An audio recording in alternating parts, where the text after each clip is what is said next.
ഗമല തീർത്ഥാടന കേന്ദ്രത്തിൽ വിശുദ്ധ അന്തോണിസിന്റെയും വിശുദ്ധ സെബസ്റ്റാനോസിന്റെയും തിരുനാളിന് കൊടിയേറി. വെള്ളിയാഴ്ച വൈകിട്ട് 4:30 നടന്ന കൊടിയേറ്റത്തിനും കൂടുതുറക്കലിനും കുർബാനയ്ക്കും ഇരിങ്ങാലക്കുട രൂപത വികാരി general monsignor father Jose Maliyakkal മുഖ്യ കാർമ്മികനായി.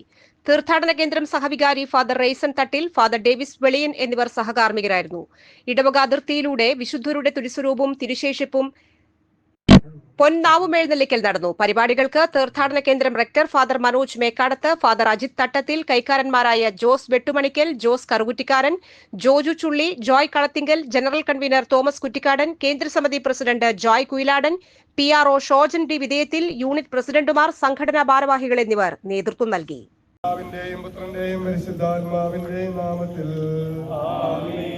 മേഘങ്ങളെ വാഹനമാക്കി കാറ്റും ചരകളെ സഞ്ചരിക്കുന്ന ബലവാനായ ദൈവമേ, ഞങ്ങൾ അങ്ങയെ ആരാധിക്കുന്നു. അങ്ങയുടെ മഹശുദ്ധാത്മാവിന്റെ നാമത്തിൽ ആശീർവദിക്കണമേ. ഈ പതാകയെ വണങ്ങുന്നവർക്കെല്ലാം അങ്ങയുടെ സഹായം